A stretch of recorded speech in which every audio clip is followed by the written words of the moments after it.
So you're telling me there's a chance? Yeah!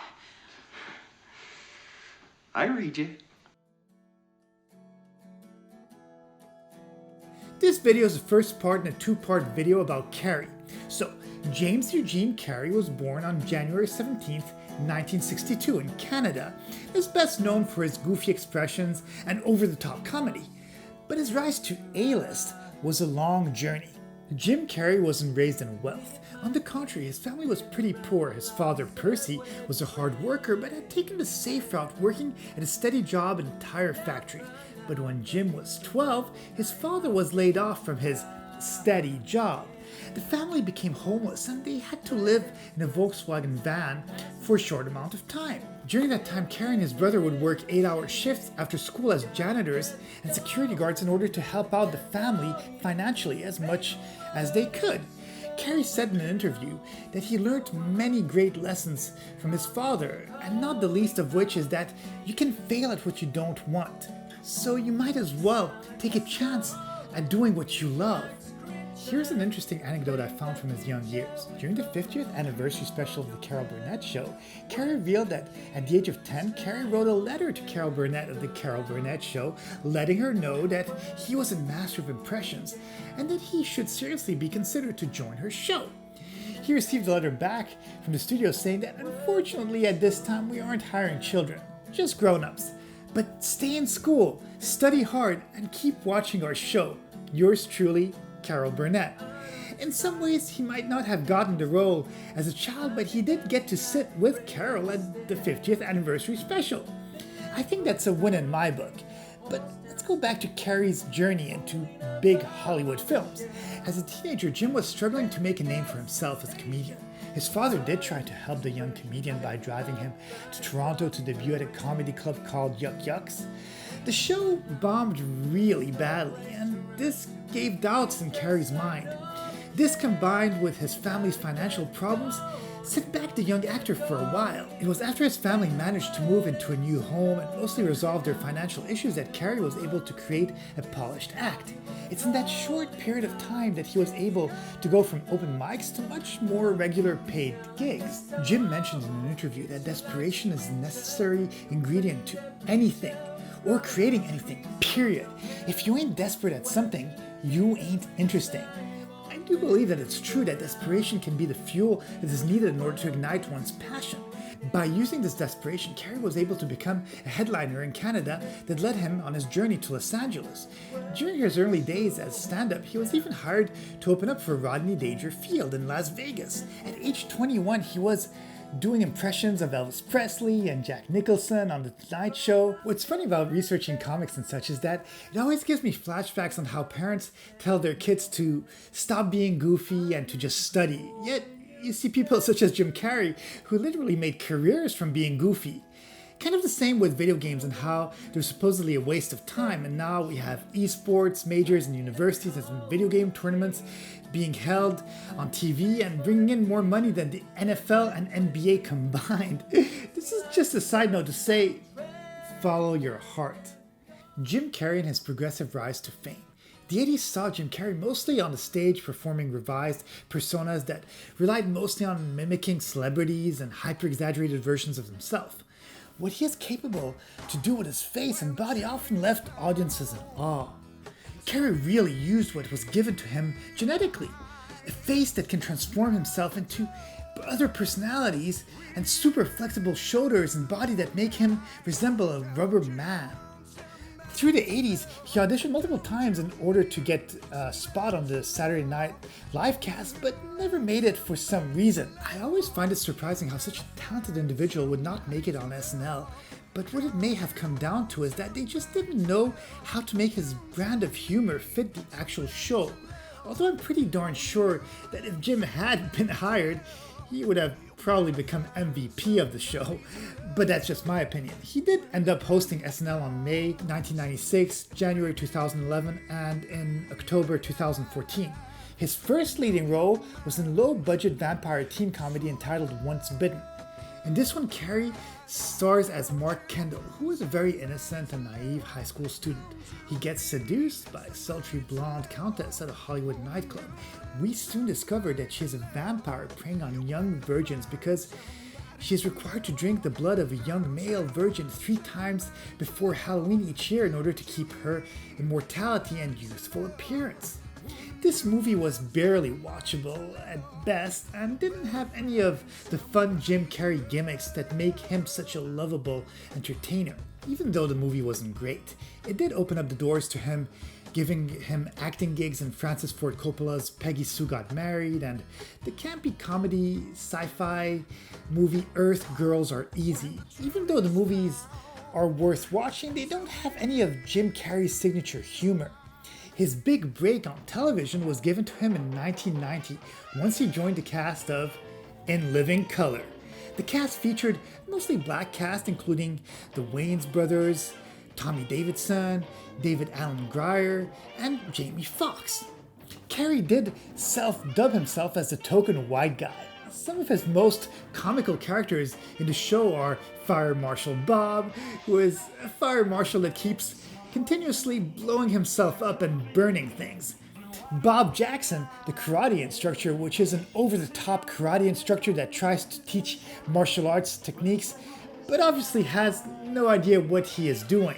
He often uses his flexibility in order to portray very weird contortions that make you laugh but also eek at the same time. Another super memorable character, even though featured less than the other two, is Grandpa Jack McGee, who is the host of a dysfunctional family home where he portrays a drunk grandpa that pretty much does everything and is a hyper reality of the things that you should not do to your family with your food, pets, and your health. It's hilarious and could literally serve as a humorous way to teach people what not to do in life. He portrays many other hilarious characters on the show, but just going through all of them could be a video in itself. In Living Colors ran from 1990 to 1994, the golden era of Jim Carrey. Thanks to his TV presence in the early 90s, Morton Creek studio chairman James G. Robinson approached Carrey with an idea for the kind of comedy that required an exhaustingly untamed actor. The movie they wanted him for was Ace Ventura: Pet Detective. In Jim Carrey's words, he describes the character as having to be rock and roll, the 007 of pet detectives, unstoppably ridiculous and completely wild. Everything about him in this role was surreal.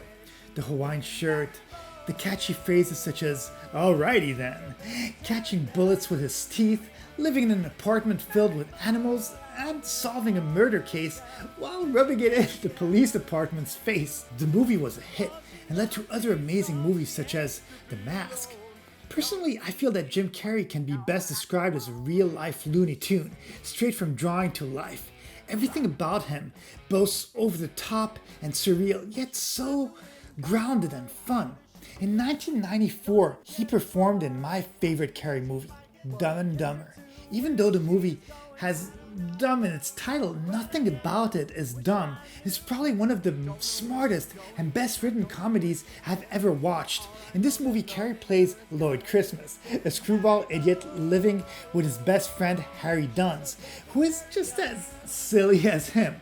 Lloyd, a chip-toothed limousine driver, falls head over heels over Mary Swanson, a woman he is driving at the airport. She leaves a briefcase in the airport terminal. Lloyd, wanting to be the hero, retrieves it and makes it his mission to return to her the briefcase in Aspen. The funny part about the whole situation is that the briefcase was left on purpose because it contained ransom money for her kidnapped husband. Lloyd, being the clueless person that he is, goes on a road trip with his roommate Harry while being chased by gangsters. The road trip leads to many misadventures and funny situations.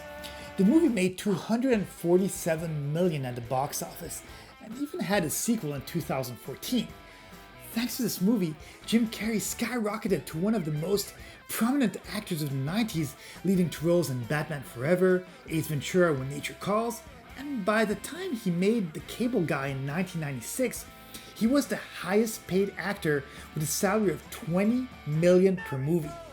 The movie wasn't the best reviewed, but still made $102 million at the box office. On an interesting note about Carrey making millions of dollars, when Carrey was 17, he wrote himself a check for $10 million, and he kept it with him until the day that he actually made $10 million for doing Dumb and Dumber. Carrey says that the check was partly for him, but also for his father who passed away. This was followed by the comedy Liar Liar, which was much more in line with Carrey's previous movies, where he plays an unethical lawyer rendered unable to lie because his son wishes for that as a birthday wish.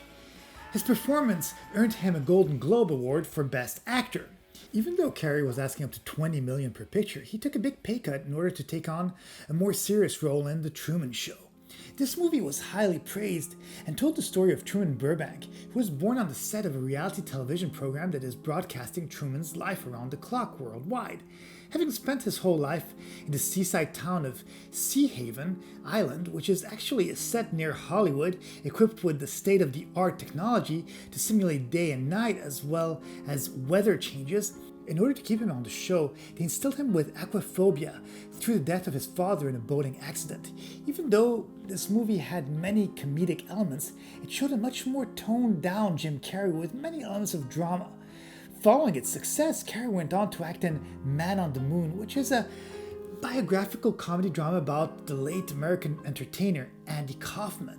This one's an interesting movie for Carrey because it was just a drama, but also spawned a documentary that was released in 2017 called Andy and Me, where we see Jim Carrey's method acting through the whole film, where he basically took on the personality of Andy Kaufman and Tony Clifton, who is the rude alter ego of Kaufman.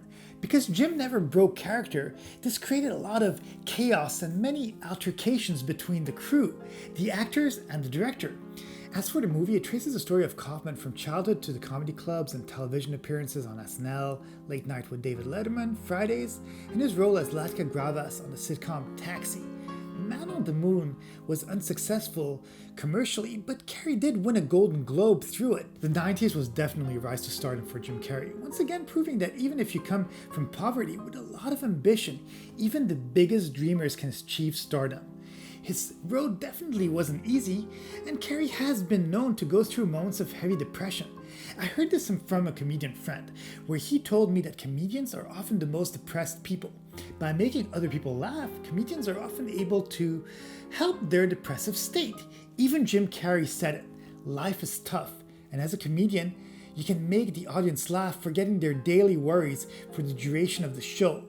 I really hope that you enjoyed this episode. Please subscribe and smash the like button. This is the first video of a two-part series on Jim Carrey. In the second video, I'll focus on Jim Carrey's career from the 2000s to the present day. Have a great day, and I'll see you in the next video.